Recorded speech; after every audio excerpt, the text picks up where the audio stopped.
Hello guys, good evening. कैसे हो आप सब? तो देखो, आज का हमारा नया टॉपिक है इनपुट आउटपुट यानी कि आईओ रीडायरेक्शन के ऊपर। काफी अच्छा टॉपिक है ये। इनपुट आउटपुट के ऊपर है और इंटरेस्टिंग है। तो देखते हैं क्या क्या होता है। देखो, सबसे पहले अपन इस टॉपिक के अंदर डीप में पढ़े उससे पहले अपन को तीन चार चीजें पता होनी चाहिए। पहली क्या कि स्टैंडर्ड इनपुट क्या होता है, स्टैंडर्ड आई एन, और स्टैंडर्ड आउटपुट क्या होता है, और तीसरी चीज होती है स्टैंडर्ड एरर क्या होता है। देखो, सबसे पहले इनपुट पे बात कर लेते हैं। जो कुछ भी अपन टाइप करते हैं ना टर्मिनल के अंदर, याद है अपन ने अभी तक इतनी सारी कमांड्स देख ली है, बहुत कुछ अपन ने टाइप किया है, बहुत कुछ किया है ना। तो जो कुछ भी अपन टाइप करते हैं टर्मिनल में, ठीक है, टाइप इन टर्मिनल, वो कहलाता है स्टैंडर्ड इनपुट। और जैसे अगर अपन ने कैल कमांड चलाई, तो कैल क्या हो गया, एक इनपुट हुआ कि हम कह रहे हैं शेल को कि प्लीज हमें इसका आउटपुट दो। ठीक है, तो वो क्या हो गया, स्टैंडर्ड इनपुट। और जो कुछ भी वो शो करता है आउटपुट के अंदर, जैसे कैल कमांड है तो कैलेंडर शो करेगी, तो वो क्या हो जाता है, आउटपुट। जो कुछ भी शो होता है on the terminal, show on the terminal, वो क्या हो गया, स्टैंडर्ड आउटपुट। अब एरर क्या होता है देखना। जैसे मान लो कैल कमांड मैंने टाइप करी, तो कैल तो मतलब एक ऑपरेटिंग सिस्टम में प्रेजेंट एक कमांड है, वो मेरे को आउटपुट दे देगा, मतलब अच्छे से सक्सेसफुली वो रन हो जाएगी और आउटपुट मुझे मिलेगा। पर ऐसी कोई चीज जो प्रेजेंट ही नहीं है और मैं वहां पर चला रही हूँ, है ना, तो वहां पर क्या होता है, एक एरर मैसेज आता है। कि हम कई बार देख चुके हैं। जैसे एक बार देखते हैं, कैल कमांड है, तो कैल कमांड का आउटपुट आएगा। ठीक है, अगर मैंने इसको कैल को ही ऐसे कर दिया कि सी ए डबल एल कर दिया, कॉल कर दिया, तो कोई आउटपुट नहीं आने वाला है। ये कहेगा कि यार ये सब क्या है, और मतलब कहेगा कि इंस्टॉल कर लो या कुछ ऐसा। और जैसे डेट कमांड है, तो डेट वैसे चलती नहीं है, डेटा ऐसा कुछ मैंने कर दिया, तो भी क्या आएगा कि ये कोई कमांड प्रेजेंट नहीं है। पर देखना, जब भी अपन रॉन्ग कमांड डालते हैं ना, तो वो क्या मैसेज देता है कि कमांड, कमांड का नाम not found, did you mean that, और डेट, मतलब दोनों अलग अलग ये बताता है कि आप क्या कहना चाह रहे हो, मतलब ऐसा कुछ। और जो कमांड नहीं प्रेजेंट होती है तो वो बता देता है कि एरर दे देता है। तो पहली बात तो ये कि जो एरर आती है वो कहलाती है स्टैंडर्ड एरर।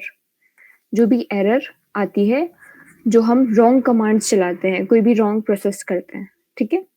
पर मतलब पूछने वाली बात यह है कि मतलब जो आउटपुट है वो कौन हमें देता है। अगर हम राइट कमांड टाइप करें तो, और अगर हम रॉन्ग कमांड टाइप करें तो एरर कौन देता है, मतलब ये जानने वाली बात है। और आज इसी पर डिस्कशन होने वाला है कि अगर राइट कमांड है तब भी आउटपुट कौन दे रहा है, रॉन्ग कमांड है तब भी आउटपुट कौन दे रहा है, और किसको पता है कि ये सिस्टम में कमांड है और ये किस सिस्टम में कमांड नहीं है। ये बात यहां तक समझ में आया क्या, बताओ? Yes ma'am. यस दी।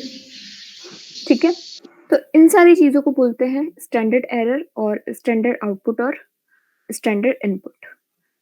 ठीक है, अब अपन देखते हैं कुछ चीजें कि देखो, स्टैंडर्ड इनपुट जो होता है ना, उसको हम शो करते हैं जीरो से, मतलब ये जीरो से डिनोट होता है। और स्टैंडर्ड आउटपुट होता है वन से। और जो हमारा तीसरा था स्टैंडर्ड एरर, उसको होता है टू से, वो डिनोट होता है। ठीक है, अब देखो, एक तो ये तो चीज हमें समझ में आ गई कि 0 1 2, प्लस जो स्टैंडर्ड इनपुट होता है ना, वो इस वाले मार्क से, आउटपुट इस वाले मार्क से। क्यों, अपन ने देखा भी है कि अपन को जब किसी फाइल में डेटा सेव करना था, अपन ने कैट कमांड चलाई थी, कैट। और ये ऑपरेटर क्या करता है, फाइल क्रिएट भी कर देता है, और हमने एक फाइल का नाम लिखा था, तो ये एक बॉक्स, मतलब ऐसे लाइक टर्मिनल रुक जाता है ताकि हम कुछ लिख सकें यहाँ पर इनपुट, और वो जो भी होता है कंट्रोल डी से हम उसको सेव कर देते हैं और फाइल के अंदर वो सेव हो जाता है। ठीक है, तो ये होता है आउटपुट देने का मतलब, अगर हम कुछ मतलब देना चाहते हैं आउटपुट के लिए। ओके, और एरर के लिए होता है टू और ये। ठीक है, इसका मीनिंग वन भी होता है, पर वन को लिखा नहीं जाता है, इसलिए ये लिखो या फिर ये लिखो, बात एक ही होती है। तो ये चीजें हैं, पर इसका मतलब क्या है 1 2 0, ये देखना। मैंने पहले भी एक चीज बताई थी कि हमेशा जब भी अपन कोई भी कमांड टाइप करते हैं, तो आउटपुट जो भी आता है, क्या आउटपुट, आउटपुट क्या हो सकता है, या तो मैं कैल कमांड टाइप करूँ या फिर अभी मैंने देखा डेटा कमांड, जो कुछ होता नहीं है और जो कैल कमांड है। तो एक में आने वाला है सक्सेसफुल आउटपुट, एक में आने वाला है एरर, ठीक है? तो ये कैसे हो जाता है? तो आउटपुट डिपेंड करता है कि मतलब जो आउटपुट आपका आया, वो 2 पाइप से होके आते हैं। मतलब अगर आपका जो आउटपुट है, अगर आपने राइट कमांड टाइप करी है, जो सक्सेसफुल आउटपुट है ना, सक्सेसफुल आउटपुट आता है पाइप नंबर 1 से।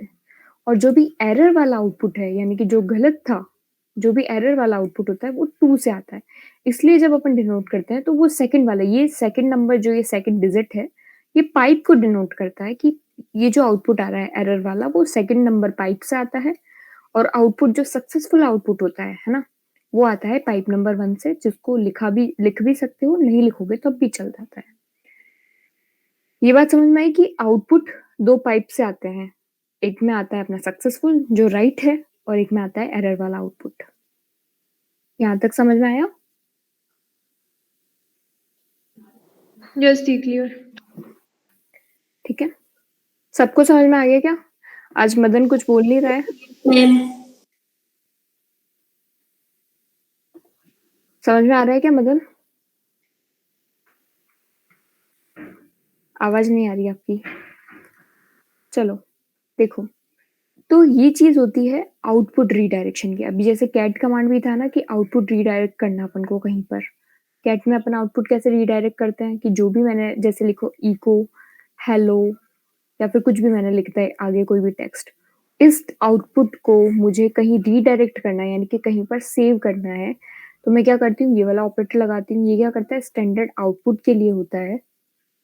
और अपन ने फाइल क्रिएशन में देखा भी कि अगर फाइल नहीं प्रेजेंट होती तो ये क्रिएट भी करता है। और जो भी फाइल का नाम अगर आप जो भी यहाँ पर दोगे, तो जो भी आपने यहाँ पर लिखा है ना, ये सारा डेटा उस फाइल के अंदर जाके सेव हो जाएगा। और ये ऑपरेटर क्या करेगा, ये आउटपुट भी सेव करेगा, प्लस अगर फाइल नहीं क्रिएटेड है तो वो बनाएगा भी। तो ये एक सिंपल सा एग्जांपल है कि किस तरह से आउटपुट रीडायरेक्ट होता है। ठीक है, पहला एग्जांपल तो ये रहा। अब अलग-अलग चीजें हैं, हम अपने आउटपुट को अलग-अलग जगह पर रीडायरेक्ट कर सकते हैं। कहाँ-कहाँ रीडायरेक्ट किया जा सकता है अपने आउटपुट को, देखो। नंबर 1, फाइल के अंदर, आप अपनी फाइल के अंदर अपना डेटा सेव करवा सकते हो। तो ये अपन ने अभी देखा ही कि आउटपुट को कैसे फाइल के अंदर रीडायरेक्ट करवाते हैं। दूसरा होता है डायरेक्टरी के अंदर, कि आप अपना डेटा डायरेक्टरी के अंदर, डेटा का हो या स्टैंडर्ड आउटपुट का हो, एक सही वे में, तो उस डेटा को, आउटपुट को आप कहाँ पर डायरेक्टरी में भी रीडायरेक्ट करवा सकते हो। तीसरी चीज़, रैम के अंदर, डायरेक्टली रैम के अंदर उसको स्टोर करवा सकते हो। रीडायरेक्ट करवाना क्या मतलब, स्टोर करवाना है ना, तो इस टर्म से कंफ्यूज मत होना। रैम के अंदर भी स्टोर करवा सकते हो। फोर्थ नंबर है अनदर सिस्टम। जैसे मैं चाहती हूँ कि अगर मुझे किसी की भी पब्लिक आईपी पता है, आप सभी के पास लैपटॉप है, अगर मुझे आपकी पब्लिक आईपी पता है, तो मैं जो यहाँ पे कमांड चलाऊंगी ना, तो उसका डेटा आपके सिस्टम पे भी भेज सकती हूँ। या फिर ऐसा चाहूँ कि मैं यहाँ पर कोई भी वीडियो प्ले करूँ, है ना? वीडियो मैं यहाँ पर प्ले कर रही हूँ। अगर ये किसी का लैपटॉप है, मान लो, किसी का भी मान लिया, है ना? तो मान लो ये आयुषी का लैपटॉप है, और आयुषी के लैपटॉप में एक मूवी मैं यहाँ से चला रही हूँ, वो मूवी मेरे लैपटॉप के अंदर पड़ी है, आयुषी के लैपटॉप के अंदर नहीं पड़ी है, पर उसके पास वीएलसी मीडिया प्लेयर पड़ा है, जो क्या करता है, एक वीडियो को चलाने में हेल्प करता है ना? तो मैं क्या कर सकती हूँ, इस मूवी को रीडायरेक्ट कर सकती हूँ उसके सिस्टम पे, तो वो बिना इसको डाउनलोड किए, बिना कुछ किए, आराम से वीएलसी मीडिया प्लेयर की हेल्प से उसको देख सकती है। इसको कहते हैं आउटपुट रीडायरेक्शन। मतलब कुछ भी आप रीडायरेक्ट कर सकते हो, एक सिस्टम से दूसरे सिस्टम पर भेज सकते हो। सिर्फ अगर आपको आईपी उसकी पता हो, और एक पोर्ट आपको ओपन करना पड़ता है, और आप इज़िली आप अच्छे से शेयर कर सकते हो, ठीक है?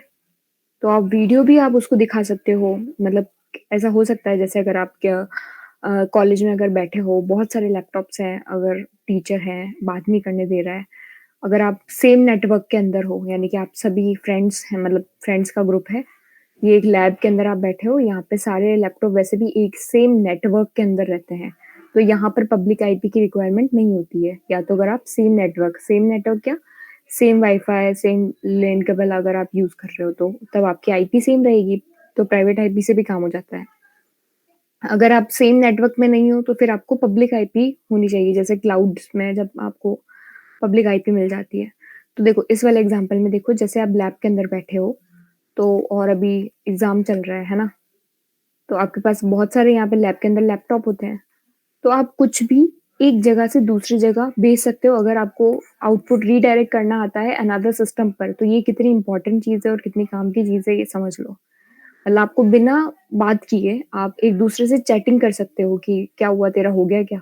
कोई यहाँ पे बैठा है, कोई यहाँ पे बैठा है, तो कहाँ तक चल रहा है? कोई चीज़ शेयर करनी है, तो उस चीज़ को आप कैसे शेयर कर सकते हो? ये होता है आउटपुट रीडायरेक्शन अनदर सिस्टम। अगर आप सेम नेटवर्क में हो तो ईज़िली हो जाता है, नहीं हो तो पब्लिक आईपी चाहिए होती है, ठीक है? और उसमें पोर्ट का रहता है, तो वो भी कुछ ज़्यादा इतना नहीं है।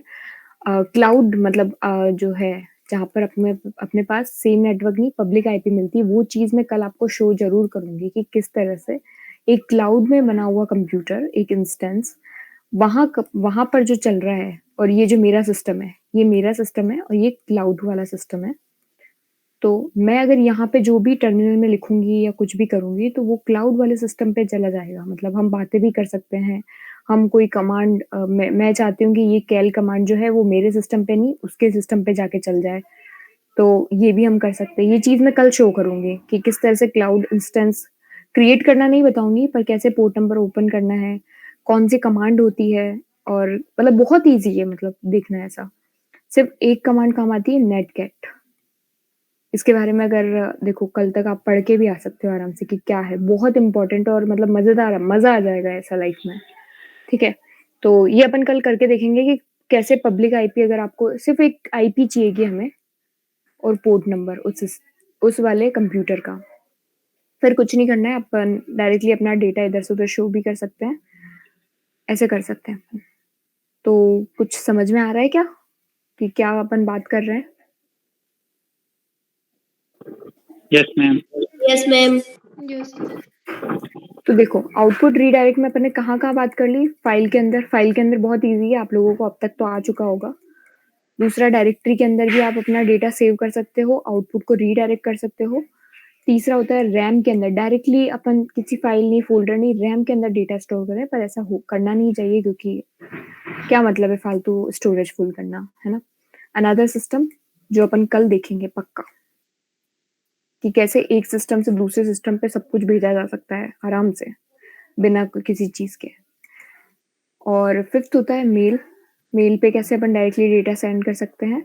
और सिक्स्थ होता है टर्मिनल, कि यानी कि एक टर्मिनल पे मैं कुछ चलाऊँ, वो दूसरे टर्मिनल पे चले, अपने आप चले। मैं यहाँ टाइप कर रही हूँ और वो आउटपुट वहाँ बता रहा है। ये चीज़ आज अपन देखने वाले हैं, ओके?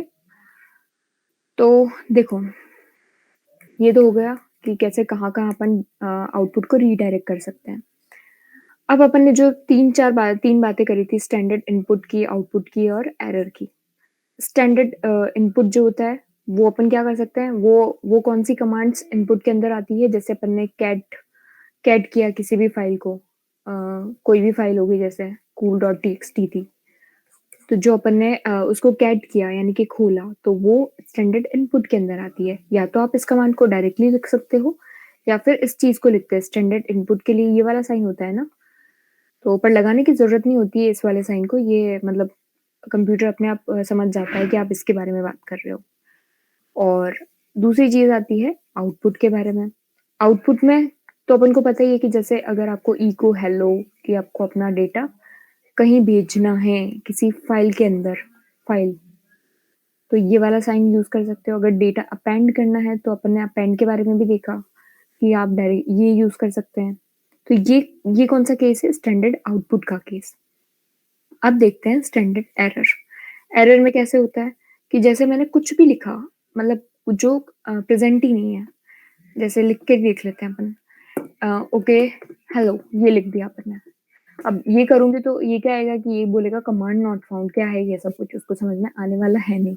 मतलब ये क्या है? एक एरर ही है। कौन-सी एरर है? ये जो आउटपुट आ रहा है, ये एक एरर मैसेज ही है ना? इस एरर मैसेज को मैं रीडायरेक्ट करना चाहती हूँ। अपन को पता है कि ये क्या है? एक एरर है।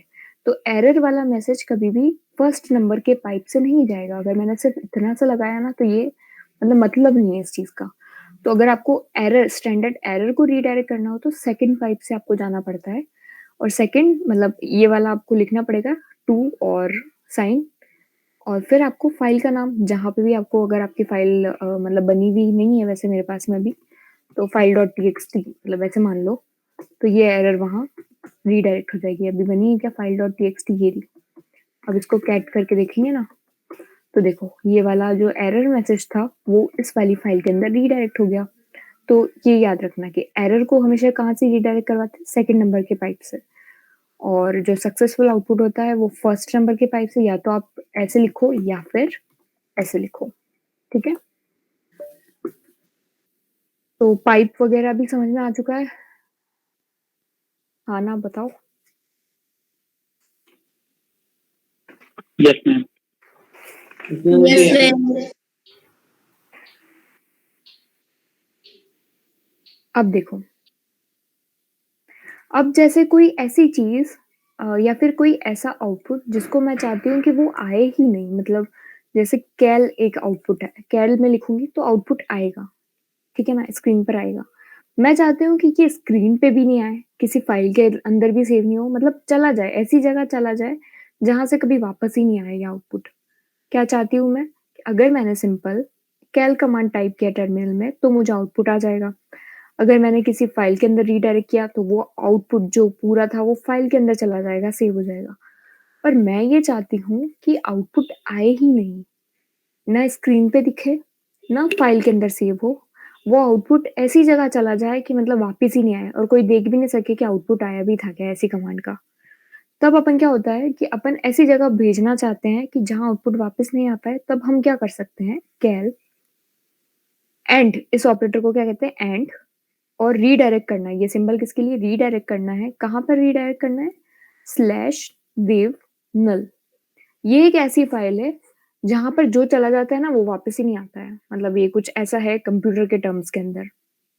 तो हम क्या कर रहे हैं कैल कैल का जो भी आउटपुट है वो हम रीडायरेक्ट कर रहे हैं कहाँ पर देव नल के अंदर। तो अब ये आउटपुट ना स्क्रीन पर आपको दिखेगा और ना ही इस फाइल के अंदर जाके सेव होगा बस ये चला जाएगा। ये कब की चीजें काम आती है जब आप ऐसे लाइक कोडिंग वगैरह कर रहे हो प्रोग्रामिंग कर रहे हो और आपकी कुछ ऐसा लॉजिक है कि मतलब ये चले पर ये कमांड का जब टाइम है तो इसका आउटपुट यहाँ पे शो नहीं होना चाहिए। ये मतलब अलग अलग आपकी यूज केस हो सकता है। तो ये समझ में आएगा देव नल का कंसेप्ट क्या है कि जहां से वापस आउटपुट आता नहीं है। देखना है इसको एक बार रन करके देख लेते हैं अपन कैल एंड स्लैश देव नल। देखो ना आउटपुट आया ना किसी फाइल में जाके सेव होता है। ये सबको समझ में आया क्या फटाफट से तीनों हाँ करो। Yes, ma'am.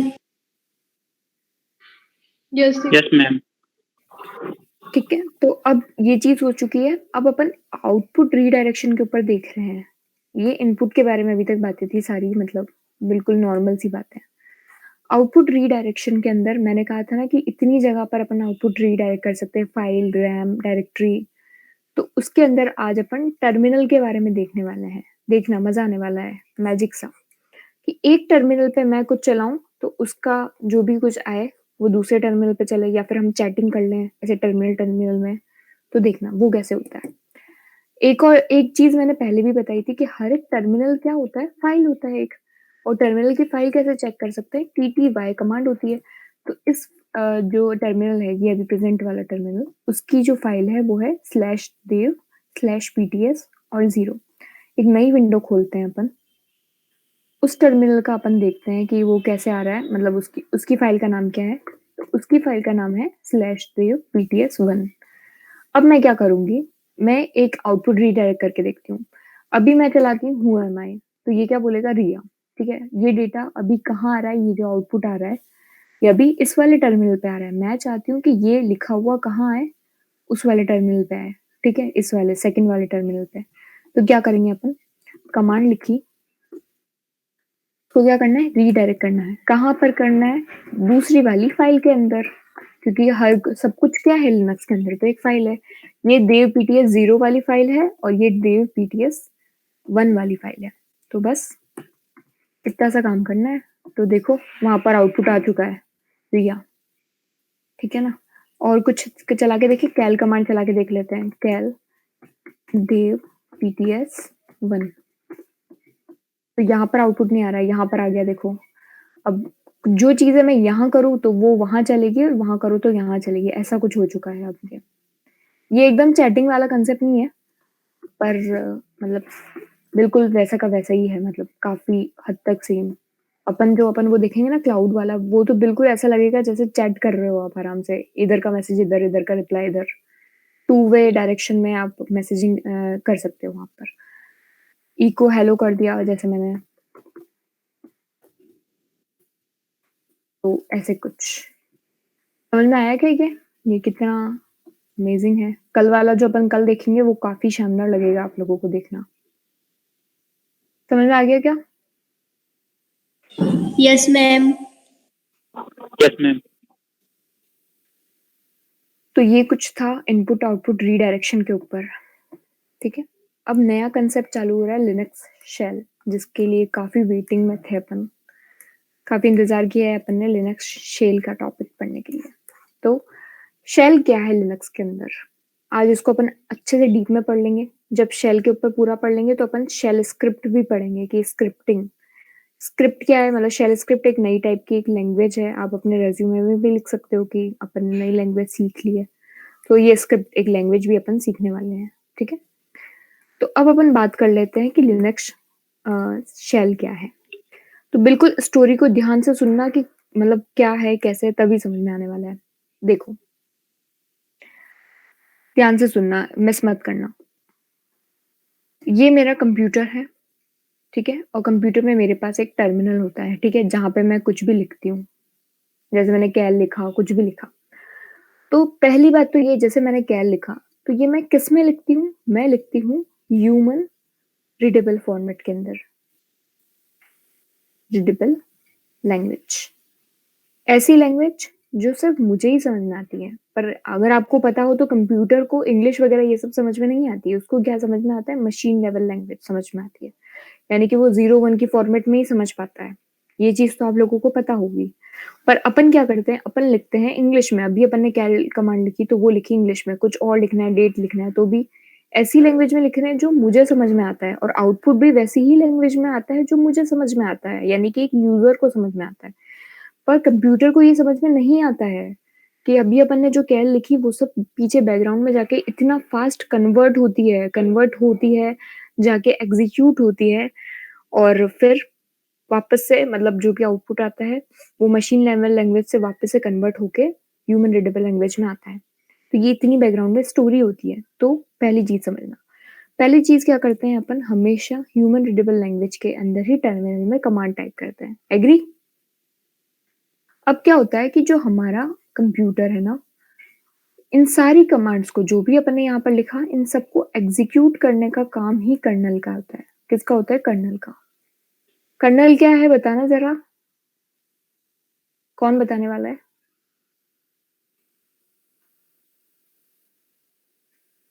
Yogita, Ayushi, Madan, colonel क्या है? मैम जो ओएस के साथ डील करता है। ओएस के साथ डील करता है, अच्छा। जो हमारा ऑपरेटिंग सिस्टम है, उसका जो हार्डवेयर Linux. बताओ ये मदन, योगिता, क्या है कर्नल?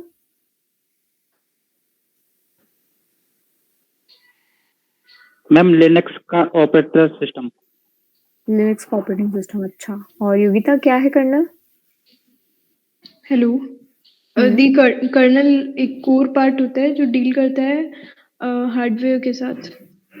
बिल्कुल सही। हम्म। तो क्या है कि कर्नल अपन ने पहले में ही पढ़ा था, याद है? पहली जो सेशन हुआ था ना, फर्स्ट सेशन, कि कर्नल कोर पार्ट होता है कंप्यूटर का, मतलब लिनक्स का, ठीक है ना? और अपन ने एंटी कर्नल्स माइक्रोसॉफ्ट के और डार्विन इन सब के बारे में भी बातें करी थी कि हार्डवेयर के साथ में डील करता है। कितने सारी चीज़ें अपन ने देखी थी कि रिसोर्स एलोकेशन, रिसोर्स में लिमिट लगाना, ये सब कर्नल का काम है। कर्नल एक कोर पार्ट है अपने ऑपरेटिंग सिस्टम का। आप लोग क्या वापस रिवाइज नहीं करते हो क्या? फिर क्या मतलब है? अभी आप लोग सेशन देखोगे, फिर जब अपने खत्म हो जाएंगे तब आप भी भूल जाओगे कि क्या पढ़ा। तो तो जो भी सीखो ना हमेशा क्या करा करो, शॉर्ट हैंड नोट्स बनाया करो कि इसका क्या मतलब होता है, इसका क्या मतलब, और वीडियो वापस से अवेलेबल भी है यूट्यूब पर। मतलब मेन इम्पोर्टेंट चीज़ है कि सीखो, क्योंकि टाइम अपन दोनों इन्वेस्ट कर रहे हैं। आप लोग भी यहाँ पर आते हो, मैं भी यहाँ पर, अपन पढ़ रहे हैं। तो टाइम का यूटिलाइज़ेशन भी हो, प्लस आप लोग कुछ नॉलेज को ग्रैब करो। बस इतना ही है, बाकी तो आप लोगों के ऊपर है। तो देखो, कर्नल अपन को पता चल गया है, जो कोर पार्ट होता है ऑपरेटिंग सिस्टम का, जो हार्डवेयर के साथ डील करता है, ये चीज़ तो ठीक है। तो हम कहाँ पर थे कि हम ऐसी कमांड लिखते हैं जो ह्यूमन रीडेबल लैंग्वेज में होती है, जो सिर्फ हमें समझ में आती है। और ये सारी कमांड ना बैकग्राउंड के अंदर जाती है कर्नल के पास में। कर्नल के पास क्यों जाती है? कर्नल क्या करता है, हार्डवेयर जो है हमारा, हमारे ऑपरेटिंग सिस्टम का, हमारे लैपटॉप का, हमारी मशीन का, उस हार्डवेयर पे ये कमांड को एग्जीक्यूट करता है। उसको एग्जीक्यूट करना मतलब रन करना, उसको चलाना। पर जो कर्नल है ना, कर्नल क्या समझता है? कर्नल ह्यूमन रीडेबल लैंग्वेज को नहीं समझता है, वो समझता है मशीन लेवल लैंग्वेज को। मशीन लेवल लैंग्वेज को समझता है, ठीक है। अब यहाँ पर तो बहुत बड़ी प्रॉब्लम है। देखो, हम टाइप कर रहे हैं ह्यूमन रीडेबल लैंग्वेज में, ये समझता है मशीन लेवल लैंग्वेज में। तो हमको कुछ ऐसा जरूरत है, कोई ऐसी चीज बीच में जरूर होनी चाहिए जो इसको कन्वर्ट करे।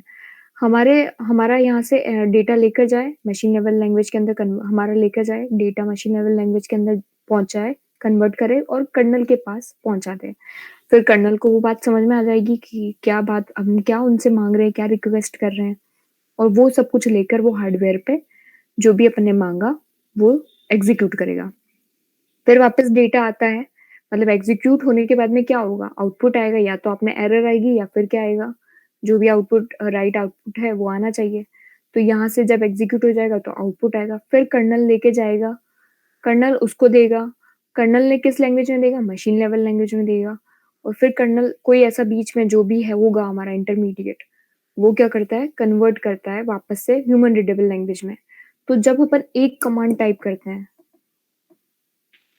कैल, और जैसे ही मैंने एंटर प्रेस किया डेटा आ जाता है, तो ये बैकग्राउंड के अंदर इतना फास्ट डेटा आ रहा है देखो। और बैकग्राउंड के अंदर ये सब फटाफट से हो भी जाता है कि यहाँ से गया मशीन लेवल लैंग्वेज में कन्वर्ट किया और फिर कर्नल के पास पहुंचाया, कर्नल ने एग्जीक्यूट किया, फिर डेटा आया, फिर से कन्वर्ट हुआ और फिर अपने सामने स्क्रीन पर शो हुआ। अगर हर कुछ टाइप कर दिया मैंने, तो भी अगर मुझे एरर देना है तो भी वो इतना फास्ट हो जाता है। तो ये चीज कैसे होती है, मतलब एक्चुअली में ये सारी कमांड कैसे रन करती है, और बैकग्राउंड में मतलब बीच में ऐसा कौन है जो इन सारी चीजों को कन्वर्ट करता है? तो वो होती है हमारी शेल। तो जो शेल है, अभी तो हम क्या कर रहे हैं, टर्मिनल पे कर रहे हैं। फिर आप लोग पूछोगे यार टर्मिनल पे तो आप लोग टाइप कर रहे हो, डेटा भी फटाफट आ रहा है, तो मतलब टर्मिनल और शेल में क्या डिफरेंस है? तो देखो, टर्मिनल तो एक सॉफ्टवेयर है, बिल्कुल एक नॉर्मल सा सॉफ्टवेयर, जो क्या करता है, इस चीज को समझना बहुत जरूरी है। टर्मिनल एक सॉफ्टवेयर है, ठीक है। और सॉफ्टवेयर ऐसा सॉफ्टवेयर जो हमें शेल से इंटरेक्ट करवाता है। क्या करवाता है? इंटरेक्ट करवाता है, उससे मिलवा देता है, मतलब अपना, मतलब डायरेक्टली उनका कनेक्शन है। पर हमको कभी शेल दिखती नजर नहीं आती है, ठीक है ना। तो यही मतलब सब लोग यही कहते हैं कि टर्मिनल ही शेल है, पर ऐसा नहीं होता है। टर्मिनल क्या एक सॉफ्टवेयर है, और वो हमें क्या करता है, शेल से इंटरेक्ट करवाता है। तो इसलिए हम लोग, अगर आपको शेल से इंटरेक्ट करना है तो आपको टर्मिनल के थ्रू ही जाना पड़ता है। तो ये बात समझ में आई क्या कि कौन इंटरमीडिएट होगा? यहाँ से देखना, अब वापस से फ्लो को समझना। अभी हमने कैल कमांड टाइप करी, तो ये कैल कमांड यहाँ से जाती है, शेल के पास जाएगी। शेल देखेगा अच्छा कैल कमांड आई है, ओके, तो मैं इसको मशीन लेवल लैंग्वेज के अंदर कन्वर्ट कर देता हूँ और कर्नल के पास पहुंचा देता हूँ, क्योंकि एग्जीक्यूट कौन करेगा? कर्नल करेगा। अब कर्नल के पास जाएगी, कर्नल क्या करेगा, अच्छा कैल कमांड आई है, एग्जीक्यूट कर दो फटाफट से हार्डवेयर पे। जो भी आउटपुट आएगा उस आउटपुट को ऐसा कर्नल के वापस शेल को दे देगा। पर वो लैंग्वेज किस में होगा? मशीन लेवल लैंग्वेज में। जो भी आउटपुट आएगा उसी डेटा को लेके जाएगा शेल। अच्छा इसका आउटपुट एरर आया है, तो भी एरर आया तो भी कन्वर्ट करना है, सक्सेसफुल आया है तब भी कन्वर्ट करना है। इस केस में अगर आप कैल टाइप कर रहे हो तो सक्सेसफुल आउटपुट आएगा, कैलेंडर शो हो जाएगा। तो जो भी आउटपुट आया उसको वापस से ह्यूमन रीडेबल लैंग्वेज में कन्वर्ट करना है और स्क्रीन पे शो करना है, ठीक है। ये पूरी कहानी होती है बैकग्राउंड के अंदर। और कौन इंटरमीडिएट है जो कन्वर्ट करता है? वो है शेल। ये बिल्कुल एक इंटरमीडिएट की तरह काम करता है। मतलब ये नहीं हो तो ये बीच में मतलब ये सारा काम ही कैसे हो, मतलब हम मतलब मशीन और जो हम ह्यूमन है मतलब एक दूसरे को समझ ही नहीं पाएंगे, क्योंकि जब दो लोग बात करते हैं तो वो कब बात कर सकते हैं, जब उनको लैंग्वेज एक समझ में आए। किसको हिंदी ही आती है और किसी को इंग्लिश ही आती है तो वो लोग बात ही नहीं कर सकते। तो वही बात हो गई, हमें मशीनेबल लैंग्वेज नहीं आती है और इसको हिंदी नहीं आती है, तो ये काम कौन करता है, शेल करता है, जो कन्वर्ट करता है हमारे लिए। ये पूरी कहानी समझ में आई कि शेल क्या है और क्या काम करता है। Yes, ठीक ma'am. है। आयुषी समझ में आ गई? मैम एक बार थोड़ा सा रिवाइंड करना। बिल्कुल। देखो, शेल क्या करता है, अभी देखो हम क्या करते हैं, टर्मिनल में जो भी डेटा लिखते हैं वो किस में लिखते हैं, इंग्लिश के अंदर लिखते हैं, है ना। वो क्या है, ह्यूमन रीडेबल लैंग्वेज है जो सिर्फ हमें समझ में आती है। और ये सारी कमांड्स जो भी हम लिखते हैं ना, यहाँ पे लिखा कैल लिखा, डेट लिखा, इको हेलो लिखा, जो भी कुछ लिखा अपन ने, वो सारी कमांड्स जाती है कर्नल के पास में, क्योंकि इन सारी जो भी कमांड्स आई है उनको हार्डवेयर यानी कि जो हमारा रैम है ना, वहां पर एग्जीक्यूट होती है ये सारी कमांड। तो कर्नल हार्डवेयर को, क्योंकि उसी के पास एक्सेस होती है, अपन ने देखा ना core part of operating system जो हार्डवेयर के साथ में डील करता है, तो हार्डवेयर के ऊपर ही यहाँ पर क्या करता है ये, मतलब रैम और इनके ऊपर एग्जीक्यूट करता है, ठीक है ना। पर कर्नल क्या करता है, कर्नल सिर्फ समझता है मशीन लेवल लैंग्वेज, और हम क्या समझते हैं, ह्यूमन रीडेबल लैंग्वेज इंग्लिश। हम इंग्लिश के अंदर कमांड टाइप कर रहे हैं और इसको समझ में आती है मशीन लेवल लैंग्वेज। तो हमें कोई ऐसा बंदा चाहिए, ऐसा कुछ चाहिए जो क्या करे, हमारे इनपुट को ले, हमारा डेटा ले, इंग्लिश के अंदर जो भी हमने दिया उसको मशीन लेवल लैंग्वेज के अंदर कन्वर्ट करे और कर्नल के पास पहुंचाए, कर्नल उसको एग्जीक्यूट करे। पहला काम क्या हो रहा है, हमने डेटा लिखा, डेटा जाता है शेल के पास। तो ऐसा कौन होता है जो करता है, वो होता है शेल, ठीक है ना, जो क्या करता है, ह्यूमन रीडेबल लैंग्वेज को मशीन लेवल लैंग्वेज के अंदर कन्वर्ट करता है। तो पहला फ्लो देखना, फर्स्ट नंबर में क्या हो रहा है, फर्स्ट स्टेप के अंदर जो भी अपन ने लिखा वो जाता है शेल के पास में, शेल उसको मशीन लेवल लैंग्वेज के अंदर कन्वर्ट करके कर्नल के पास पहुंचाता है, कर्नल उसको हार्डवेयर पे एग्जीक्यूट करता है, और जो भी आउटपुट आता है, यहाँ पर क्या आ रहा है, आउटपुट आता है फोर्थ नंबर पे, आउटपुट को कर्नल लेता है और कर्नल उसको वापस से शेल को दे देता है। यहाँ पर आउटपुट आ गया फिफ्थ नंबर पे, पर कौन सी लैंग्वेज के अंदर है, मशीन लेवल लैंग्वेज के अंदर। तो शेल वापस क्या करता है, फटाफट से स्क्रीन मतलब अपने जो भी डेटा था मशीन लेवल लैंग्वेज का, उसको इंग्लिश के अंदर या फिर ह्यूमन रीडेबल लैंग्वेज के अंदर कन्वर्ट कर देता है और आपकी स्क्रीन के ऊपर शो कर देता है।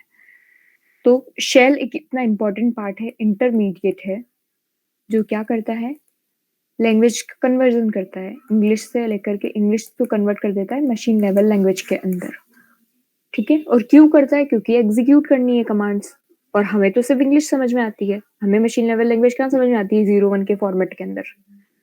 तो अब समझ में आया आयुषी? Yes ma'am. ठीक है, तो ये कुछ शेल का कंसेप्ट है कि शेल क्या है, अब तो आप लोग अब तक समझ में आ चुका होगा, ठीक है। शेल के अलग अलग टाइप होते हैं, अपन पहले भी इस पहले हम बात कर चुके हैं कि टाइप्स कौन कौन से हैं। सबसे पहला टाइप होता है बैश, जो सबसे पॉपुलर और सबसे ज्यादा यूज होता है अभी भी। अगर आप टर्मिनल में चेक करोगे ना अपने अपने अपने लैपटॉप्स के अंदर, तो मोस्टली केसेस के अंदर आपको बैश ही मिलेगी, ये डिफॉल्ट शेल होती है। इसका नाम होता है बॉर्न अगेन शेल।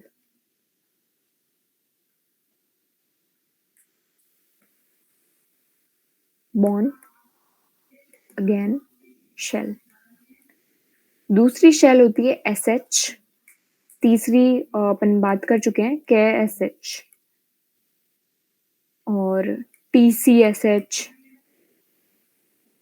सी एस एच, ये अलग अलग टाइप की शेल्स हैं।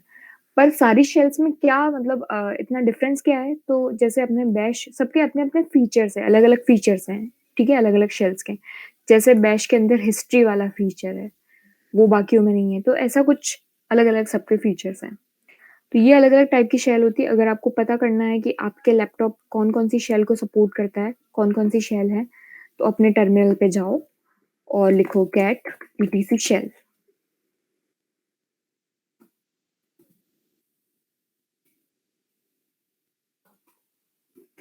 तो देखो, कैट ईटीसी शेल्स की एक पूरी फाइल होती है, उसके अंदर लिखा हुआ होता है कि आपके लैपटॉप के अंदर कौन-कौन सी वैलिड लॉगिन शेल्स हैं, ठीक है? लॉगिन वाली और नॉन लॉगिन शेल्स अलग-अलग होती है। ये बात कर चुके हैं क्या अपन लॉगिन और नॉन लॉगिन के बारे में? नहीं दी। ठीक है, तो पहले एक बार मैं समझा देती हूँ, देखो क्या होता है फटाफट से शॉर्ट के अंदर। सिस्टम के अंदर 2 टाइप की शेल होती है, लॉगिन शेल। यूज़र क्रिएशन पढ़ लिया है क्या अपन ने अभी तक? यूज़र मैनेजमेंट तो हाँ, पढ़ चुके हैं ना अपन। तो 2 टाइप की शेल होती है, लॉगिन शेल और नॉन लॉगिन। नॉन लॉगिन और लॉगिन का मतलब यूज़ क्या है देखना। अगर आप ह्यूमन यूज़र हो, यानी कि जैसे मैं हूँ, कोई भी अपने-अपने सिस्टम में आप खुद यूज़र हो, राइट? तो अभी जैसे मान लेते हैं रिया यूज़र के बारे में बात। तो जो यूज़र है ना, जो इस सिस्टम को यूज़ करने वाला है, उसका काम है वो क्या करेगा, आराम से अपने जो भी काम है, वो करेगा। तो ऐसे यूज़र्स जो काम करते हैं, जैसे अगर आपके लैब के अंदर स्टूडेंट यूज़र हैं, तो वो क्या करेंगे, उस मशीन को यूज़ करेंगे, मतलब उनका काम करने के लिए यूज़ करेंगे, सब कुछ एक्सेस चाहिए होगी उनको, टर्मिनल वगैरह। तो अब अपन क्या करते हैं, उनको लॉगिन शेल प्रोवाइड करते हैं। सीधी बात ये है कि जिनको लॉगिन शेल मिलती है ना, वो ही अपने मतलब लॉगिन कर सकते हैं यूज़र आईडी, पासवर्ड से। जिनको नॉन लॉगिन शेल मिलती है, नॉन लॉगिन शेल किनको मिलती है, जैसे ग्रुप बनता है, मैंने नहीं कहा था कि ग्रुप क्रिएट होता है, इतने सारे अगर आप देखोगे ना कैट ईटीसी पास डब्ल्यूडी के अंदर, तो मेरे सिस्टम के अंदर सिर्फ अभी 2 ही यूज़र हैं, जो है रिया और अपन ने लास्ट में यू2 एक यूज़र बना रखा है। बाकी सारे यूज़र्स को देखो, ये जैसे फेस्टिवल यूज़र एक फेस्टिवल एक नाम की एक कमांड है, और लास्ट में अगर आप लोगों को अपन पढ़ चुके हैं कि यहाँ पर होती है शेल के बारे में, तो यहाँ पर शेल मिली हुई है USR sbin no login shell. No login shell क्या होती है कि ये एक कमांड है, और ऐसा क्यों है कि कमांड एक यूज़र क्यों बना हुआ है? तो देखो, हमेशा क्या होता है कि आप जब भी कोई भी सॉफ्टवेयर वगैरह डालते हो, सॉफ्टवेयर डाल लिया, कोई कमांड डाल ली, है ना? तो उस जो भी आपका होता है, उससे रिलेटेड कुछ यूज़र्स आपके सिस्टम में क्रिएट होते हैं, ताकि क्या हो सके, काम को ईज़ी बना सके। वो क्या करेंगे, वो यूज़र्स क्या करेंगे, उन यूज़र्स को हम सिस्टम यूज़र्स बोलते हैं, जो सिस्टम के लिए काम करते हैं और उनके काम को ईज़ी बनाते हैं, यानी कि बैकग्राउंड में जो काम करते हैं, वो यही यूज़र्स होते हैं। पर उनको नो लॉगिन शेल मिलती है, क्यों मिलती है? क्योंकि वो कोई मतलब रियल यूज़र्स थोड़ी हैं क्या? वो तो नॉर्मल यूज़र्स है, जब आप कमांड चलाओगे तो वो कमांड बैकग्राउंड में कैसे काम करेगी, वो यूज़र्स उनकी हेल्प करते हैं, है ना? यूज़र क्यों हेल्प करता है, कहाँ पर परमिशन चाहिए, किस चीज़ को मतलब कमांड को रन करने के लिए भी बहुत सारी परमिशन चाहिए होती है कि यहाँ एग्ज़ीक्यूट करना, वहाँ एग्ज़ीक्यूट करना, तो वो यूज़र्स से ही मिलती है उनको, इसलिए यूज़र्स क्रिएट होते हैं, ठीक है ना? अपने वर्क को ईज़ी बनाने के लिए। पर उनको शेल जो मिलती है वो होती है non login shell. No login shell या नॉन लॉगिन शेल। वो क्यों होती है? क्योंकि वो एक रियल यूज़र नहीं है, और रियल यूज़र जो होता है वो ही अपने आईडी पासवर्ड से क्या कर सकता है, लॉगिन कर सकता है। जो रियल यूज़र है ही नहीं, वो आईडी पासवर्ड से लॉगिन तो नहीं करना चाहिए ना, कायदे से तो। तो इसलिए उनको नो लॉगिन शेल मिलती है। अगर मैं खुद को नो लॉगिन शेल प्रोवाइड कर दूँ, मतलब ये काम बहुत ईज़ी है। नो लॉगिन शेल अगर मैं खुद को दे दूँ, तो वो कभी भी लॉगिन ही नहीं कर पाएगा।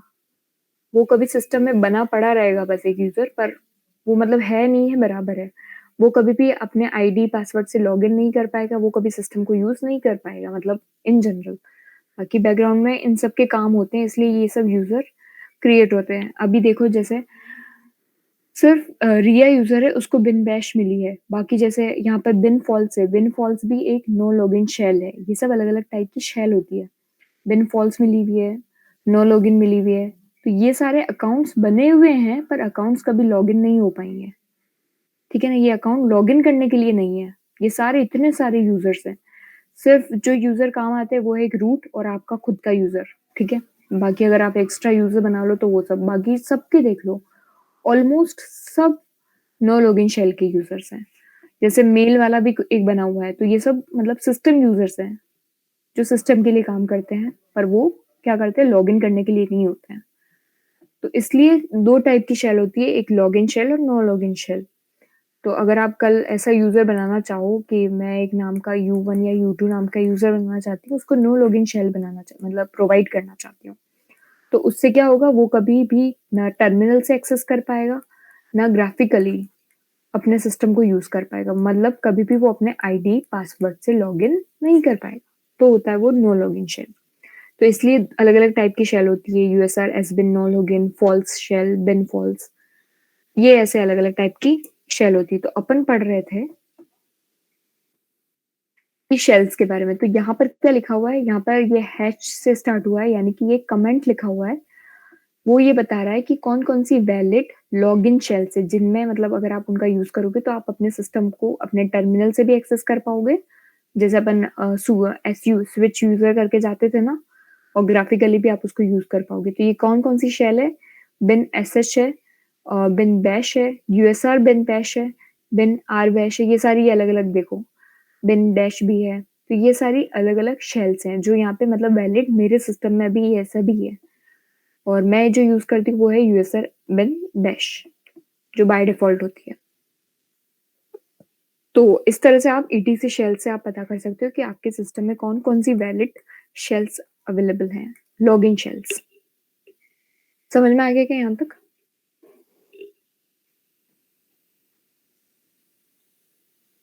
Yes, ma'am. Yes ma'am. चलो, तो अब अपन पढ़ते हैं कि बैकग्राउंड में एक्चुअली कमांड्स रन कैसे होती है। एक्चुअली कमांड एग्जीक्यूटेड, या फिर मतलब समझ जाओ है ना कि किस तरह से अपन को कमांड एक्चुअली में एग्जीक्यूट होती है सिस्टम के अंदर। थोड़ा सा ये लेंथी प्रोसेस है, वैसे आपको काफी हद तक समझ में आ चुका होगा, पर अब देखना। ये है मेरा टर्मिनल, ठीक है। टर्मिनल पे मैं यहाँ पर लिख सकती हूँ डेट, कैल, डेटा, मतलब मेरी मर्जी में कुछ भी लिखूँ, राइट कमांड लिखूँ या फिर रॉन्ग लिखूँ, ठीक है। तो ये डेटा कहाँ जाता है? ये डेटा जाता है, अब तक तो अपन समझ चुके हैं कि ये सारा डेटा जाता है शेल के पास में, ठीक है। शेल जो भी आया डेटा उसको कन्वर्ट कर देता है मशीन लेवल लैंग्वेज के अंदर, और हमारे सिस्टम के कर्नल को दे देता है ऐसे के ऐसे। कर्नल क्या करता है, हमारा जो भी हार्डवेयर है उस पर क्या कर देता है, उसको एग्जीक्यूट कर देता है। तो यहाँ पर एग्जीक्यूट हो जाएगा वो, और जो भी आउटपुट आया, एक सेकेंड, थोड़ा सा अपने मिस्टेक कर दी है। हम ये तो समझ चुके हैं कि यहाँ पर एग्जीक्यूट होगा और वो हार्डवेयर से कनेक्टेड रहता है। तो थर्ड वाली चीज क्या होती है कि कर्नल पहले ये चीज सर्च करता है। कहाँ सर्च करता है? हार्ड डिस्क के अंदर। जो हमारी हार्ड डिस्क लगी हुई होती है ना, वहाँ पे सारी कमांड प्रेजेंट होती है। तो मतलब किसी को तो पता होगा ना कि यार अगर मैं राइट कमांड टाइप कर रही हूँ तो उसको कैसे पता कि राइट कमांड है। तो वो चेक करता है एक एक एक एक कि अच्छा डेट कमांड आई है तो ये मेरे सिस्टम में है या नहीं है। उसको मतलब वो तो क्या है, उसको थोड़ी पता है कि मतलब वो तो एक सिस्टम है, एक मशीन है। उसका काम क्या है कि जो भी आया है वो बापड़ा क्या करता है, पहले सबसे पहले अगर जैसे डेट लिखी मैंने तो वो चेक करेगा, अच्छा डेट डेट है क्या सिस्टम में, है तो चला दो, नहीं है तो आउटपुट देना है, सीधा काम है। मतलब नहीं है तो नहीं चलाना है ना। तो वो क्या करता है, हार्ड डिस्क के अंदर वहां पर सब कुछ होता है कि मतलब कौन सी कमांड है नहीं है। तो वो पहले सर्च करता है कि अच्छा डेट आई है तो डेट है या नहीं है। अगर है तो क्या करना है, पहले थर्ड क्या हो गया, चेक करना, सर्च करना कि अच्छा हार्ड डिस्क में मतलब ये जो कमांड आई है वो एक्चुअली में है भी या नहीं है। नहीं है तो फालतू में क्यों चलाएं हम, टाइम वेस्ट होता है हमारा, ठीक है। तो फोर्थ नंबर पे वो क्या करेगा, अगर है, अगर फाउंड, अगर कमांड मिल गई तो ही उसको हार्डवेयर पे अपन को क्या करना है, एग्जीक्यूट करना है। तब आता है फिफ्थ नंबर पे एग्जीक्यूट करना। अगर नहीं प्रेजेंट है तो वो डायरेक्टली क्या कर लेता है, अगर नॉट फाउंड, अगर यहाँ से आउटपुट आ जाता है, अगर उसको सर्च किया उसको मिला ही नहीं ना, तो वो डायरेक्टली एग्जीक्यूट तो उसको करना ही नहीं है। तब वो क्या कर लेगा, डायरेक्टली शेल को दे देगा आउटपुट, एरर वाला आउटपुट कि अच्छा नहीं है यार, और फिर वो स्क्रीन पे दिखा देगा। पर मान लो कोई ऐसा यूजर है, जैसे अभी मैं बार बार गलत गलती लिखती जाऊं, गलत गलती लिखती जाऊं, कुछ भी लिखती जाऊं बार बार, तो यार ये कुछ लेंथी प्रोसेस नहीं लगता आपको कि बार बार है ना, कर्नल क्या करेगा, एक एक कमांड आएगी, फिर वो बार बार पहले सर्च करेगा, सर्चिंग एल्गोरिथम्स लगती है, फिर वो हार्ड डिस्क में सर्च करेगा, अच्छा ये आया है, ये है या नहीं है।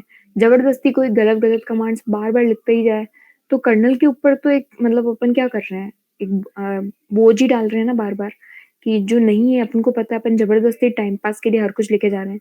तो इस चीज को, ये जो मॉडल था उसको क्या कर दिया गया, फेल हो गया। मतलब ऐसे समझ लो कि ऐसा पॉसिबल नहीं है कि बार बार कर्नल मतलब कर्नल कोर पार्ट है और कोर मतलब जो मेन हेड है, वो ऐसे सर्चिंग में बार-बार हर कौन-सी कमांड के लिए सर्च करने बैठ जाए, अच्छा है या नहीं है तो एग्ज़ीक्यूट करो, नहीं है तो आउटपुट दो। तो ये कुछ थोड़ा जमता नहीं है यार, ऐसे कोर पार्ट ये काम करेगा तो फिर प्रोसेसेस जो इम्पोर्टेंट है, उनका काम कौन करेगा? तो इस चीज़ को थोड़ा-सा रिड्यूस करना इम्पोर्टेंट है। तो जो सेकंड चीज़ होगी अब देखना, सेकंड में क्या होता है, ये मेरा टर्मिनल है। यहाँ पे मैं अपना जो भी लिखना है एरर आउटपुट एरर मतलब गलत कमांड लिखो, राइट कमांड लिखो। यहाँ पर अपन ने लिखा, यहाँ से जो भी इनपुट था, वो शेल के पास गया। अब हमारी शेल क्या करती है? पहले वाली चीज़ समझ में आ गया ना, फाउंड नॉट फाउंड, अगर फाउंड हुआ तो भी उसको क्या करेगा कि कर्नेल एग्ज़ीक्यूट कर रहा था। इस बार ये ज़िम्मा हमने किसको दे दिया? शेल को ही दे दिया कि यार शेल मतलब इतना दूर हमें जाना पड़ता है, कर्नल जाए, कर्नल म इतना कोर पार्ट है, वो जाके सर्च करे एक-एक चीज़ को कि यहाँ पर है या नहीं है। तो कर्नल के पास कमांड्स एक्चुअली में जाती ही नहीं है। कब जाती है? शेल ही बीच में क्या कर लेता है कि उसको हार्ड डिस्क का क्या दे दिया गया, उसको दे दिया परमिशन कि यार अब से तुम क्या करना, मेरे पास बहुत काम रहता है, कर्नल ने बोला कि यार मेरे को खूब काम है, तुम ही क्या कर लेना, चेक कर लेना और जो-जो भी यूज़र दे रहा है फटाफट से तुम ही बता देना अच्छा है, नहीं है। अगर फाउंड होती है तो ही मेरे लिए मशीन लेवल लैंग्वेज के अंदर कन्वर्ट करना और मुझे तक देना और मैं उसको रन कर दूँगा। अगर नहीं फाउंड होती है तो डायरेक्टली वहीं से यूज़र को उसकी लैंग्वेज में पकड़ा देना कि भई नहीं है। ये चीज़ समझ में आ रही है क्या? वापस से समझाने वाली हूँ मैं। तो देखो, पहले वाले केस में क्या हुआ था कि फर्स्ट नंबर पे अब कमांड कहाँ जाएगी? सबसे पहले जाएगी शेल के पास। शेल क्या करेगा? उसको हार्ड डिस्क की एक्सेस मिल गई है जहाँ पे सारी कमांड है। पर यहाँ पे फिर से दिक्कत है कि हार्ड डिस्क तो बहुत बड़ी हो सकती है 1 टीबी, 2 टीबी मतलब आराम से आजकल तो कितनी बड़ी-बड़ी आने लगती है ना साइज़ के अंदर। तो क्या वो इतनी बड़ी 2 टीबी, 3 टीबी मतलब इतनी बड़ी के अंदर लार्ज साइज़ के अंदर क्या वो सर्च करने बैठेगा कि अच्छा कहाँ है यार कमांड मतलब यहाँ पे तो नहीं मिली, यहाँ मिली। तो इतने बड़े स्पेस के अंदर सर्च करने ना बैठे, इतना टाइम बचाने के लिए हमने एक फिक्स्ड लोकेशन उसको बता दी। हमने क्या कर दिया पता दे दिया उसको कि भाई शेल क्या करना, कमांड जैसे ही आए, उस कमांड को ये फिक्स्ड पाथ है, फिक्स्ड लोकेशन है, इस जगह पर जाके चेक कर लेना। अगर यहाँ पे मिलती है तो ठीक, नहीं मिलती है तो नहीं, ठीक है? मतलब वो कमांड नहीं है। तो वो फिक्स्ड लोकेशन जो होती है वो होती है पाथ वेरिएबल। अब तक अपन पाथ वेरिएबल का खूब बार नाम सुन चुके हैं ना, पाथ वेरिएबल। तो ये एक्चुअली में क्या है? ये वो जगह है जहाँ पे शेल जा जाके उन डायरेक्टरीज़ के अंदर चेक करता है। तो अगर आप देखोगे ना, कौन-कौन सी जगह है? तो इको डॉलर पाथ ये सारी वो जगह, ये सारी ये देखो गिनती की ये 6-7 डायरेक्टरीज़ हैं। इनके अंदर जा जाके उसको चेक करना होता है। सारी जो भी कमांड है, जो भी सिस्टम की है और अगर जो भी सिस्टम की है वो सब यहीं पर स्टोर होती है और अगर मान लो अगर आपको कमांड बनानी है, अपन आगे जाके देखेंगे भी अपनी कमांड कैसे बनाते हैं खुद से, जब अपन शेल स्क्रिप्ट पढ़ेंगे। तो आपको क्या करना पड़ेगा अगर आपने खुद से अपनी कमांड कोई बना रखी है जो आपके काम को ईज़ी कर रही है, तो आपको उस पाथ वेरिएबल में उसको अटैच करवाना पड़ेगा कि ये इस वाले मतलब शेल मतलब आपको उस लोकेशन को अटैच करवाना पड़ेगा। उससे क्या होगा कि शेल अब जब भी कमांड सर्च करेगा जब आप तो वो उस लोकेशन को भी चेक करेगा कि ये कमांड यहाँ पे प्रेज़ेंट है या नहीं।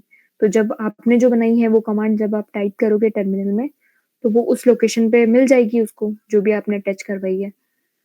तो इस तरह से काम होता है। तो एक फिक्स्ड लोकेशन उसको दे दी गई कि पूरे हार्ड डिस्क में आपको सर्च नहीं करना है, एक फिक्स्ड पाथ वेरिएबल है। पाथ वेरिएबल इसलिए बनाया गया, वहाँ पे फिक्स्ड कुछ डायरेक्टरीज़ है, उन्हीं-उन्हीं में जा के देख लेना कि कमांड है या नहीं है। अब देखना, दूसरा पहले काम क्या अपन ने इनपुट दिया, दूसरा काम क्या होता है सर्चिंग का, वो क्या कर रहा है पाथ वेरिएबल के अंदर जाके सर्च कर रहा है, जो एक फिक्स्ड लोकेशन है। अब मान लो 2 केस हो सकते हैं। पहला केस क्या अब उसने पाथ वेरिएबल पे सर्च किया, या तो उसको नहीं मिलेगी क्योंकि अगर हर कुछ टाइप किया तो और अगर मिल गई तो। तो अब क्या करना है देखो, अगर नहीं मिली तो सीधा क्या करना है डायरेक्टली यूज़र को उसका आउटपुट दे देना है कि नॉट फाउंड और जो भी एरर वगैरह उसका फिक्स्ड एक होता है वो सीक्वेंस के अंदर उसको दे देता है कि अच्छा नहीं मिली हमको तो। तो ये इतना कर्नल पे जाने की मतलब नहीं रहा, ना ही उसको मशीन लेवल लैंग्वेज के अंदर कन्वर्ट करना पड़ा। तो सर्चिंग का काम शेल को दे दिया गया। अगर मिल गई तो मिल जाने पर क्या करना है, कर्नल के लिए मशीन लेवल लैंग्वेज के अंदर कन्वर्ट करना है। फिर वो क्या करेगा, फिर उसको सर्चिंग का काम है ही नहीं, अब कर्नल क्या करेगा, डायरेक्टली हार्डवेयर पे उसको एग्जीक्यूट कर देगा। ठीक है, तीसरा काम एग्जीक्यूट कर देगा। चौथा काम क्या कर देगा, जो भी आउटपुट आया उसको दिया, उस आउटपुट को फिर शेल को देगा, वो मशीन लेवल लैंग्वेज के अंदर होगा, और फिर वो जो राइट आउटपुट है उसको वो ह्यूमन रीडेबल लैंग्वेज के अंदर कन्वर्ट करके उसको स्क्रीन पे शो कर देगा। ये पूरी कहानी एक्चुअली में होती है कि जो भी अगर हम रॉन्ग टाइप करते हैं ना, तो अपन को जो आंसर करता है कि आपने गलत लिखा है, तो वो शेल करता है। शेल ही आपको अगर नॉट फाउंड पे भी आंसर वही करता है, फाउंड पे भी वही आंसर करवाता है, पर वो एग्जीक्यूट मतलब बैकग्राउंड के अंदर उसको चेंज कर देता है मशीन लेवल लैंग्वेज के अंदर, और फिर वो कर्नल पे जाके एग्जीक्यूट होती है। इतनी बड़ी कहानी समझ में आई है कि आप लोगों को कि कैसे मतलब शेल कितना इंपॉर्टेंट है और वो क्या क्या काम करता है बैकग्राउंड के अंदर। समझ में आया क्या आप लोगों को? Yes ma'am. दी ये लास्ट वाला वापस एक बार रिपीट करोगे प्लीज? कौन सा वाला लास्ट? ये नॉट फाउंड और ये जो भी लास्ट का था ना। देखो फटाफट से एक बार वापस से देख लेते हैं। पहले अपन को ये देख लिया था ना कि हार्ड डिस्क में कौन सर्च करता था, कर्नल ही सर्च करता था कि एक एक कमांड है नहीं है, वो खुद चेक करता था, और फिर है तो एग्जीक्यूट करता था, नहीं होता तो फिर वो उसको दे देता था शेल को कि, और फिर शेल आउटपुट को फिर से चेंज करके इंग्लिश के अंदर और फिर हमें देता था। ये काफी लेंथी प्रोसेस थी, तो इसलिए क्या किया, जो अपना टर्मिनल है यहाँ पे हम जो भी लिख रहे हैं, शेल को एक्सेस दे दी, किसकी दे दी, हार्ड डिस्क की, जहाँ पे सारी एक्चुअली में कमांड प्रेजेंट है, पर पूरी हार्ड डिस्क के अंदर भी उसको सर्च नहीं करना है, सिर्फ एक फिक्स्ड लोकेशन जो हमारा पाथ वेरिएबल है उसके अंदर जा जाके उसको चेक करना है। ठीक है, तो जैसे अगर अपन ने फर्स्ट टाइम इनपुट दिया, ठीक है, अब या तो मान लो डेट कमांड गई, ठीक है, पहले केस के अंदर अपन ने डेट टाइप किया, तो क्या होगा, अब हार्ड डिस्क में जब वो सर्च करेगा पाथ वेरिएबल पे, तो उसको मिल जाएगी कमांड, क्या होगी, उसको मिल जाएगी, अच्छा है हमारे पास। तब वो क्या करेगा, जो हमारा कर्नल है उसके लिए तभी मतलब फाउंड मिले तभी वो उसको मशीन लेवल लैंग्वेज के अंदर कन्वर्ट करेगा। फिर जब वो कन्वर्ट कर लेगा तो हार्डवेयर पे कर्नल क्या करेगा, उस चीज को एग्जीक्यूट कर लेगा, और जो डेट कमांड में जो आउटपुट आना चाहिए वो उसको वापस से कर्नल क्या करेगा, शेल को दे देगा, और फिर शेल हमारे लिए कन्वर्ट करके हमारी स्क्रीन पे शो कर लेगा। पर मान लो मैंने जल्दी जल्दी में डेटा लिख दिया, तो डेटा एक ऐसी कमांड थी जो नहीं है, ठीक है, तो पहले केस में फिर से क्या होगा, फिर से कमांड जाएगी, हार्ड डिस्क में सर्च करेगा, पर इस बार उसको नहीं मिलेगी। अगर उसको नहीं मिली है तो उसको तो एग्जीक्यूट करवाना ही नहीं है, एग्जीक्यूट नहीं करवाना है तो मशीन लेवल लैंग्वेज के अंदर कन्वर्ट नहीं करना है, तो फिर डायरेक्टली शेल को क्या करना है, बस यूजर को आउटपुट दे देना है कि भाई आपका नॉट फाउंड। तो यहाँ पर इतना बड़ा जो प्रोसेस पहले हो रहा था कि कर्नल एक एक चीज को सर्च कर रहा था, वो काम शेल ने कर दिया, और शेल को कन्वर्जन का भी टाइम बच गया कि है ना, कैसे अगर नहीं मिली तो उसको डायरेक्टली आंसर कर देना है, और मिलती है तभी मशीन लेवल के अंदर चेंज करो और एग्जीक्यूट करो। अब समझ में आया? यस दी क्लियर। सबको समझ में आ चुका है क्या अब? Yes ma'am. तो ये पूरी कहानी है पाथ वेरिएबल की और किस तरह से शेल एक्चुअली में वर्क करता है। ठीक है, अगर अपन नेक्स्ट कुछ सेशंस के अंदर अपनी कमांड खुद बनाएंगे, अपन जब अपन शेल स्क्रिप्ट पढ़ेंगे तब अपन अगर अपनी कमांड को रन करवाना है तो हमें उसको पाथ वेरिएबल के अंदर ऐड करवाना पड़ेगा। वो भी अपन आगे सीखेंगे कि ऐड कैसे करते हैं और उसको एग्जीक्यूट कैसे करते हैं। तो ये आज की बात थी कि अपन को शेल कैसे करना है। शेल स्क्रिप्ट नेक्स्ट वाले सेशन के अंदर पूरा पढ़ेंगे। ठीक है, तो आज के लिए इतना ही। 1 घंटे में हो गया अपना सेशन तो यार। ठीक है, तो समझ में आ गया क्या शेल की कहानी यस पूरी? दी। Yes ma'am. और इनपुट आउटपुट का भी समझ में आया, किस तरह से रिडायरेक्शन वगैरह होता है। टर्मिनल का ही देखा, कल अपन क्लाउड वाला देखने वाला है कि पब्लिक आईपी पे कैसे करते हैं। ठीक है, क्लियर? यस दी क्लियर। मैम वो सैड वाली कमांड रह गई थी मैम। हाँ यार, वो साइड वाली कमांड रह गई थी, मैं उसको देख ही नहीं पाई अभी। दो टाइम से सेशन नहीं हुआ ना, कल पक्का बता दूंगी। कल 2 चीजें बताऊंगी, क्लाउड वाली और साइड वाली कमांड। ठीक है, और दी वो यूजर क्रिएशन वाला भी बताना एक। यूजर क्रिएशन वाला कौन सा बताना है? CLI के थ्रू, मतलब कमांड लाइन के थ्रू कैसे यूजर क्रिएट करते हैं?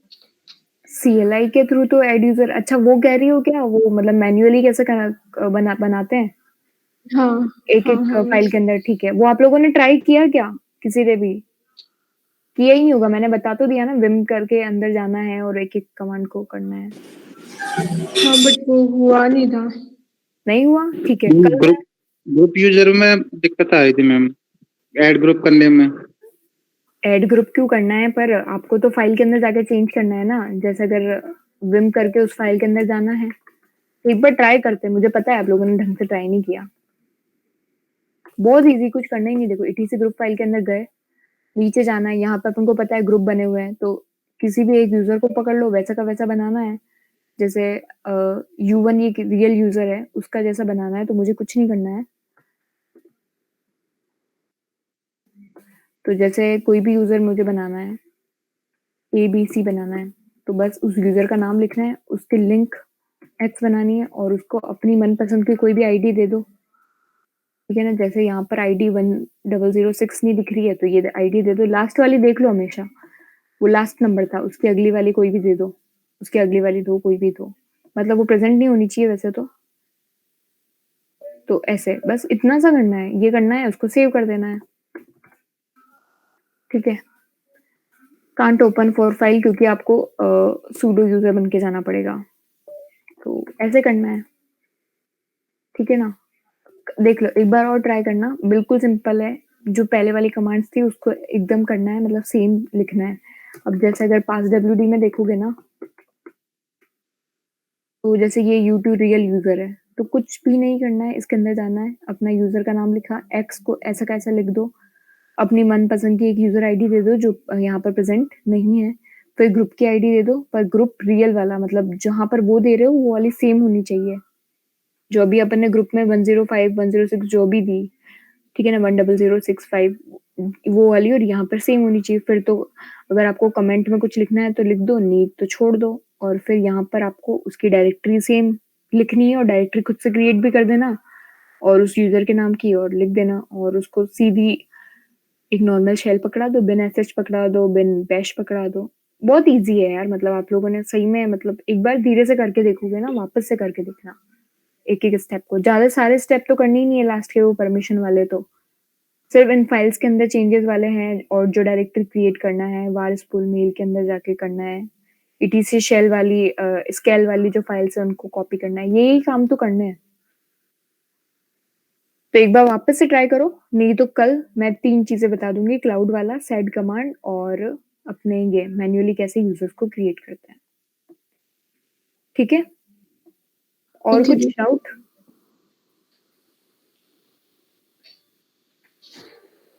आयुषी, मदन, आपको सब कुछ समझ में आया आज? Yes ma'am. Ma'am ma'am ma'am मैंने कल मतलब विम कमांड यूज की थी मैम, उसमें मतलब हो नहीं रही मेरे उसमें लैपटॉप में मैम। कौन सी कमांड यूज करी थी? विम। तो विम इंस्टॉल नहीं होगी ना आपके लैपटॉप में, वो नॉट फाउंड बोल रहा होगा ना। वही बता रहा था मैम, वो क्या बता रहा था? इंस्टॉल करने के लिए। हाँ, तो वो की वही इंस्टॉल की कमांड भी वो खुद बता देगा ना, तो उसको खुद ही एग्जीक्यूट कर लो ना। जैसे देखो क्या होता है, अभी जैसे डेट कमांड मेरे पास नहीं है, तो ये खुद बता देता है कि यहाँ से एग्जीक्यूट कर लो, तो ये पूरी कमांड लेके यहाँ पे कॉपी कर देना और एंटर प्रेस कर देना, तो वो एग्जीक्यूट हो जाएगी। ऐसे ही विम जब लिखोगे ना, तो अगर होगी, नहीं होगी ना, तो वो बता देगा कि कैसे इंस्टॉल करना है आपको, तो बस वहां से कर लो। Okay ma'am, thank you. ठीक है, तो ऐसे कर लेना और फिर बताना होती है नहीं। ठीक है, okay guys, thank you so much, bye bye.